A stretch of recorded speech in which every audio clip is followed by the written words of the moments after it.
औज़ुबिल्लाहिमिनश्शैतानिर्रजीम बिस्मिल्लाहिर्रहमानिर्रहीम। आज जो ऑर्गेनेली हम डिस्कस करेंगे उसे हम कहते हैं प्लास्टिड। प्लास्टिड हमारे पास एक ग्रुप ऑफ ऑर्गेनेलीज है जो कि हमारे प्लांट्स के अंदर मौजूद होता है और एनिमल्स के अंदर मौजूद नहीं होता, और मोस्टली हम ये से कहते हैं कि ये एक प्लांट्स का ऑर्गेनेली है। तो आइए समझते हैं इसकी जनरल कैरेक्टरिस्टिक्स को और इसके स्ट्रक्चर्स को, और इसके अंदर जो है उसे भी थोड़ा सा डिस्कस करते हैं। अच्छा, अब हम कहते हैं कि ये ऑर्गेनेली जो है ये प्लास्टिड है, जो ये हमारे पास डबल मेम्ब्रेन बाउंडेड ऑर्गेनेली है, क्योंकि नाम से भी वाज़ेह हुआ कि हमारे पास डबल मेम्ब्रेन बाउंडेड ऑर्गेनेली है। तो वो ऑर्गेनिज्म जो कि यूकेरियोटिक है उसके अंदर भी तो हमारे पास डबल मेम्ब्रेन बाउंडेड है, सिंगल है, डबल है, लेकिन जो मेम्ब्रेन बाउंडेड ऑर्गेनेली है वो यूकेरियोटिक ऑर्गेनिजम्स के अंदर पाए जाते हैं। ये भी मेम्ब्रेनस है, तो ये भी यूकेरियोटिक ऑर्गेनेली है। एक मेम्ब्रेन इसका आउटर है, दूसरा इनर है। अच्छा, अब अगर इसके बारे में हम थोड़ा सा और डिटेल में अगर हम जाए तो हमें ये बात पता चलती है कि हमारे पास इसके अंदर मौजूद होता है अपना डीएनए और अपने राइबोसोम फैक्ट्रीज। अच्छा, तो ये मौजूद होते हैं तो हमें ये इशारा मिलता है यहाँ से कि हो सकता है कि ये ऑर्गेनिज्म किसी और से जो है वो इवॉल्व हुए हो। तो ये बात बिल्कुल सही है, क्योंकि एक थ्योरी है इंडोसिम्बायोसिस। इंडोसिम्बायोसिस थ्योरी ये हमें कहती है कि हमारे पास जो प्रोकैरियोटिक ऑर्गेनिजम्स जो है वो मुख्तलिफ किस्म के फंक्शंस जो है वो अपने लाइफ के अंदर परफॉर्म करते थे। वो बाद में ऐसा हुआ कि वक्त गुजरने के साथ साथ वो एक दूसरे के साथ कंबाइन हुए और एक प्रोकैरियोटिक ऑर्गेनिज्म एक मेम्ब्रेन के अंदर जमा हुए और अपना खुद का एक फंक्शन जो है वो स्टार्ट किया एज अ ऑर्गेनेली। ये हमारे पास इंडोसिम्बायोसिस थ्योरी है। तो इस थ्योरी की बिना पर हम ये कह सकते हैं कि हाँ, प्लास्टिड जो है वो पहले प्रोकैरियोटिक ऑर्गेनिज्म थे और बाद में जो है वो एक और सेल्स के अंदर दाखिल हुए और एज अ ऑर्गेनेली अपना फंक्शन उधर परफॉर्म करना शुरू किया। तो इसी तरह इसका ओरिजिनेशन जो है वो ये हुआ है। और जब हमारे पास सेल डिवीजन होती है तो अदर ऑर्गेनेली जिस तरह बनते हैं तो इसी तरह प्लास्टिड भी बनते हैं। तो प्लास्टिड जब बनते हैं तो पहले ये होता है कि जो मेरिस्टेमेटिक टिश्यूज है, मेरिस्टेमेटिक पार्ट्स है, जो कि हमारे पास प्लांट्स का एक डिविजिबल पार्ट है, वो सेल्स जो डिवीजन जो है वो नॉर्मली परफॉर्म कर सकते हैं, ऐसी सेल्स के टिश्यूज है मेरिस्टेमेटिक टिश्यूज। अच्छा, तो वो क्या करते थे पहले हमारे साथ छोटे पार्टिकल जो है वो इससे पिंच्ड ऑफ होते हैं, उससे जो है वो जुदा होते हैं और उससे फिर प्रोप्लास्टिड बनता है, और जब वो मेच्योर होता है तो एक प्लास्टिड जो है वो सामने बनकर निकल आता है।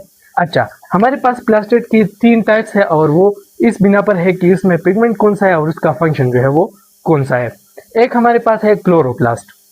क्लोरोप्लास्ट हमारे पास वो प्लास्टिड है जो हमारे पास क्लोरोफिल पिगमेंट जो है वो उसके अंदर मौजूद होता है, और क्लोरोफिल जो पिगमेंट है वो हमारे पास एक ग्रीन फोटोसिंथेटिक पिगमेंट है। अच्छा, अगर हम देखें तो ज्यादातर एबंडेंटली हम लीव्स को अगर देखें तो उसका कलर जो है वो ग्रीन होता है, तो हम ये भी अंदाजा लगा सकते हैं और ऐसा है भी कि उसके अंदर हमारे पास कौन सा प्लास्टिड मौजूद होगा, क्लोरोप्लास्ट जो है वो मौजूद होगा, क्योंकि उसका कलर भी ग्रीन है, उसके अंदर जो है जरूरत भी है क्लोरोप्लास्ट की और इसके अंदर मौजूद भी होता है। दूसरा हमारे पास है क्रोमोप्लास्ट। अब ये हमारे पास वो प्लास्टिड है जिसके अंदर पिगमेंट्स तो होती है लेकिन वो ग्रीन नहीं होती, अदर देन ग्रीन होती है, मतलब दूसरे ब्राइट कलर्स के पिगमेंट जो है वो इसके अंदर मौजूद होते हैं। और इसका मेन फंक्शन जो है वो अभी हम पढ़ेंगे भी। वो बेसिकली हमारे पास पोलिनेशन के लिए जो इंसेक्ट्स है उसको अट्रैक्ट करते हैं। और तीसरा जो है वो है लीकोप्लास्ट। लीकोप्लास्ट हमारे पास इसके अंदर या पिगमेंट मौजूद नहीं होती, अगर मौजूद होगी तो वो कलरलेस होगी, वो कोई कलर जो है स्पेसिफिक नहीं देगी जिसे हम डिफाइन कर सके कि हाँ ये कलर है। अच्छा, ये लीकोप्लास्ट जो है इसका फंक्शन ये है कि ये बेसिकली जो सब्सटेंस जो है वो फॉर्म होती है सेल के अंदर वो स्टोर कर देती है अपने अंदर, तो इसका फंक्शन जो है वो स्टोरेज का है। इसकी 3 और टाइप्स है लीकोप्लास्ट की। एक है एमाइलोप्लास्ट जो कि हमारे पास स्टार्च जो है वो स्टोर करता है। हमारे पास जब फोटोसिंथेसिस होती है, प्लांट्स अपने लिए खुराक तैयार करते हैं, तो वो खुराक जो है वो फिर ग्लूकोज की शक्ल में होता है, लेकिन फिर बाद में वो एक बड़ी मालिक्यूल में कन्वर्ट हो जाता है जिसे हम स्टार्च कहते हैं, और स्टार्च की शक्ल में हमारे पास एमाइलोप्लास्ट में वो स्टोर हो जाते हैं।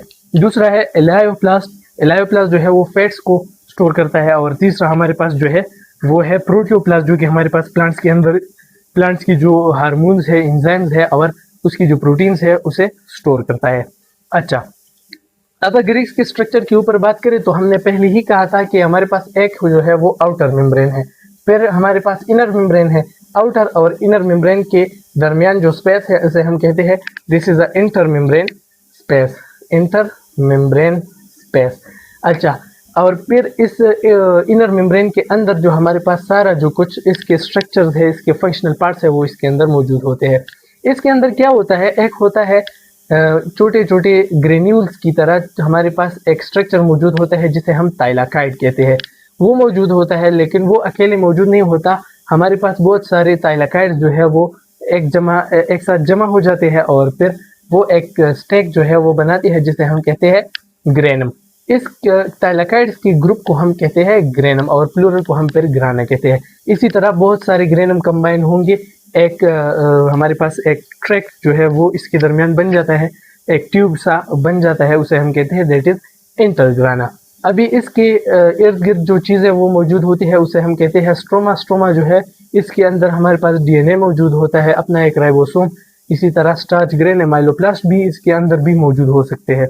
अच्छा, तो ये स्ट्रोमा जो है ये हमारे पास जेल लाइक सब्सटेंस होता है जिसके अंदर ये प्लास्टिड्स की जो स्ट्रक्चर जो है वो अंदर मौजूद होती है। इसी तरह एक तरह का साइटोप्लाज्म हम उसे कह सकते हैं कि ये हमारे पास प्लास्टिड का साइटोप्लाज्म है, स्ट्रोमा हम कहते हैं उसे। अच्छा, फोटोसिंथेसिस की मेन दो रिएक्शन है, एक है लाइट रिएक्शन और दूसरा है डार्क रिएक्शन। लाइट रिएक्शन वो रिएक्शन है जिसकी होने के लिए ज़रूरी है कि लाइट मौजूद हो, सनलाइट हो, आर्टिफिशियल लाइट हो, लेकिन वो मौजूद हो और उसका स्पेसिफिक वेवलेंथ जो है वो मौजूद हो। और एक डार्क रिएक्शन है जिसे हम लाइट इंडिपेंडेंट रिएक्शन कहते हैं, जिसे करने के लिए लाइट की ज़रूरत नहीं होती। जब लाइट रिएक्शन होती है उसका जो प्रोडक्ट है वो इसके लिए रिएक्टेंट्स होते हैं, वो कंबाइन होंगे और फिर उससे प्रोडक्ट बनेगा। तो अगर लाइट रिएक्शन होगा तो डार्क रिएक्शन खुद ब खुद होगा, क्योंकि जब लाइट रिएक्शन जो है वो होता है तो उसकी जो प्रोडक्ट है वो इसके लिए रिएक्टेंट है। जब ज़्यादा मिकदार में लाइट रिएक्शन होगा तो लाइट जब होगा या नहीं होगा तो फिर भी डार्क रिएक्शन जो है वो होगा। अच्छा, ये जो ग्रेनम है इसमें हमारे पास लाइट रिएक्शन होता है और स्ट्रोमा के अंदर हमारे पास डार्क रिएक्शन जो है वो परफॉर्म होती है। इसी तरह अगर हम इस एक बाल को, एक थाइलाकाइड को ले लें तो इसकी मेम्ब्रेन के ऊपर फोटोसिस्टम जो है वो लगे हुए होते हैं। इधर मैंने एक टॉपिक लिखा है फोटोसिस्टम। अब फोटोसिस्टम क्या है? फोटोसिस्टम हमारे पास एक क्लस्टर्स ऑफ क्लोरोफिल है या क्लोरोप्लास्ट है।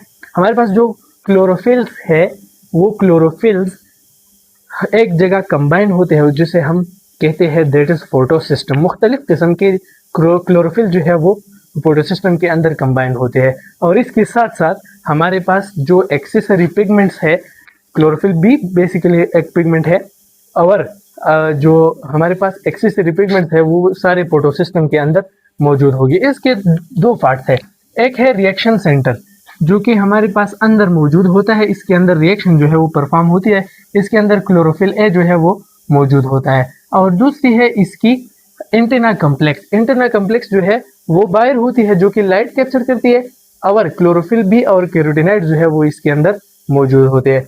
अच्छा, ये कैरोटिनाइड्स क्या है? ये एक्सेसरी पिगमेंट्स है। अब मेन पिगमेंट्स जो है वो तो क्लोरोफिल है, लेकिन इसके साथ साथ इसको हेल्प कराने के लिए हमारे पास कैरोटिनाइड्स मौजूद है और ये कैरोटिनाइड्स जो है ये क्लोरोफिल को प्रोटेक्ट करती है ताकि हमारे पास एनर्जेटिक वेवलेंथ वाली जो वेव्स है वो इसको ख़राब या डैमेज ना कर सके। अच्छा, या हमारे पास एंथोसियानिन्स है, ज़िंथोफिल्स है वगैरह, ऐसे भी और भी एक्सेसरी पिगमेंट्स जो है वो मौजूद होते हैं। हम बार बार कहते हैं कि क्लोरोफिल, अब क्लोरोफिल क्या है जो कि हमारे पास फोटोसिस्टम्स के अंदर जो है फोटोसिस्टम से भरे हुए है। ये क्या है? क्लोरोफिल बेसिकली हमारे पास फोटोसिंथेटिक पिगमेंट है जो कि ग्रीन इन कलर है। जैसे हम क्लोरोप्लास्ट में कहा कि क्लोरोफिल इसके अंदर मौजूद होगा, तो ये क्लोरोफिल जो है ये ग्रीन कलर पिगमेंट है। ये जो है क्लोरोफिल बेसिकली मालिक्यूल है, एक बहुत बड़ा मालिक्यूल है जो कि मुश्तमिल होता है एक हेड पर और एक टेल पर। इसका एक हेड होता है जो कि हमारे पास 4 फायरोल रिंग्स जो है वो कंबाइन होंगे और इसके दरमियान एक मैग्नीशियम आयन जो है वो प्रेजेंट होगा और एक लार्ज सा हमारे पास एक सर्कल, एक रिंग जो है वो उसे बनाता है जिसे हम कहते हैं फॉरफेरिन रिंग। इसमें 4 फायरोल रिंग्स होते हैं। ये मैग्नीशियम भी इंतहाई इंपॉर्टेंट है जो कि इसके क्लोरोफिल की जो पिगमेंटेशन है उसको बरकरार रखने में मैग्नीशियम जो है वो इसकी हेल्प कराती है। और हमारे पास इसका जो दूसरा पार्ट है उसे हम टेल कहते हैं, टेल को फाइटोल भी कहा जाता है। ये फाइटोल जो है ये हमारे पास जी मेम्ब्रेन के अंदर एम्बेडेड होता है और ये जो हेड है ये ऊपर जो है मौजूद होता है जो कि लाइट कैप्चर करता है। अच्छा, इस टेल में हमारे पास डिफरेंट ब्रांचेस होते हैं जिसके ऊपर CH3 जो है हमारे पास मिथाइल ग्रुप्स जो है वो अटैच हुए होते हैं, या हमारे पास अदर जो अल्काइल ग्रुप्स है वो भी अटैच हो सकते हैं। अच्छा, क्लोरोफिल में हमने कहा कि मैग्नीशियम इंपॉर्टेंट है। मैग्नीशियम जो है वो इसकी पिगमेंट को बरकरार रखने में मैंने कहा कि हेल्प कराती है। तो जब ये मैग्नीशियम नहीं होगा या प्लांट में मैग्नीशियम की डिफिशियंसी होगी तो इसकी लीव जो है वो फिर अपना रंग छोड़ देती है, वो डार्क इन कलर हो जाती है और फिर मुरझाकर खत्म हो जाती है, नीचे जमीन पर गिर जाती है। तो ये है क्लोरोफिल का स्ट्रक्चर। ये है हमारे पास जो मेनली प्लास्टिड है एक, और ये जो है फोटोसिस्टम और फिर इसकी एक्सेसरी पिगमेंट्स हो गए। ये था हमारे पास थोड़ा सा डिटेल इसके बारे में। और इसके फंक्शंस के बारे में बात करें तो मेनली हमारे पास फोटोसिंथेसिस इसका काम है, क्योंकि इसके अंदर क्लोरोफिल मौजूद होता है। प्लास्टिड के अंदर क्लोरोफिल है इसीलिए ये फोटोसिंथेटिक है। अगर प्लास्टिड के अंदर क्लोरोफिल नहीं होता तो फिर भी ये फोटोसिंथेटिक नहीं होते। और वो ऑर्गेनिज्म जो अदर देन प्लांट्स है, फॉर एग्जांपल हमारे पास डिफरेंट माइक्रो ऑर्गेनिज्म है जो फोटोसिंथेटिक बैक्टीरिया है, सायानोबैक्टीरिया वो है, या हमारे पास मुख्तलिफ किस्म के फंजाई है, प्रोटिस्ट है जो कि हमारे पास प्लांट लाइक कैरेक्टर शो करते हैं। तो इसके अंदर भी है वो ही बात है कि इसके अंदर क्लोरोफिल मौजूद होगा, प्लास्टिड मौजूद नहीं होगा। क्लोरोफिल इंपॉर्टेंट है फोटोसिंथेसिस कराने के लिए, तो बेसिकली फोटोसिंथेसिस करता है। दूसरा हमारे पास स्टोरेज हमने कहा, और इसके टाइप्स भी पढ़े कि हमारे पास प्लास्टिड में एक किस्म है जो कि हमारे पास डिफरेंट कंपाउंड्स को, डिफरेंट मॉलिक्यूल्स को स्टोर करता है। तीसरा जो इम्पोर्टेंट है वो है हेल्प इन पॉलिनेशन। हमने कहा कि जो प्लांट्स जो है वो अपना जो फूल जो है जब उस पर उगता है तो वो फूल का एक मेल पार्ट होता है, दूसरा फीमेल पार्ट होता है। ये मेल पार्ट जो है उसका कंबाइन होना फीमेल पार्ट से जो है वो लाजमी होता है। तो इस प्रोसेस को जिसमें मेल का जो पार्ट है वो फीमेल पार्ट से जा मिलता है और उधर फिर फर्टिलाइज होता है, तो इस प्रोसेस को हम पॉलिनेशन कहते हैं। और ये पॉलिनेशन को जो है ये भी हमारे पास प्लास्टिड की वजह से मुमकिन हो सकता है। क्यों? क्योंकि हमारे पास जो मुख्तलिफ किस्म के इंसेक्ट्स है वो आकर इस फूल के ऊपर बैठते हैं, उसका नेक्टर जो है, शुगरी सब्सटेंस जो है वो पीता है, अपने लिए खुराक हासिल करता है। अपने साथ पाँव में जो पोलन ग्रेन्स होते हैं जो कि हमारे पास एक हम कहते हैं कि पोलन ग्रेन्स जो है वो हमारे पास स्पोर्स है, छोटे छोटे सेल्स है जिसके अंदर हाफ नंबर ऑफ सेल्स जो है वो मौजूद होगी। एज हम उसे कहते हैं कि स्पम है किस्म का, या स्पम की जो जम सेल्स है वो है पोलन ग्रेन्स के अंदर। तो वो पोलन ग्रेन्स जो है वो फ्लावर में लेकर जाते हैं और फ्लावर के अंदर फिर उसे छोड़ देते हैं, वो फीमेल पार्ट से कंबाइन होते हैं और जो है पोलिनेशन और फर्टिलाइजेशन वगैरह जो है वो अपना सब कुछ वो कर देते हैं। तो ये भी बेसिकली प्लास्टिड की वजह से है, क्योंकि प्लांट्स में जो हमारे पास क्रोमोप्लास्ट है, मुख्तलिफ कलर की जो प्लास्टिड है, तो उसकी वजह से होते हैं। वो प्लास्टिड जो है वो बेसिकली इस इंसेक्ट्स को अट्रैक्ट करते हैं कि वो पोलिनेशन में हेल्प इसकी कराए। तो एक था आज का लेक्चर, इंशाल्लाह मिलती है अगले लेक्चर में। Thanks for watching.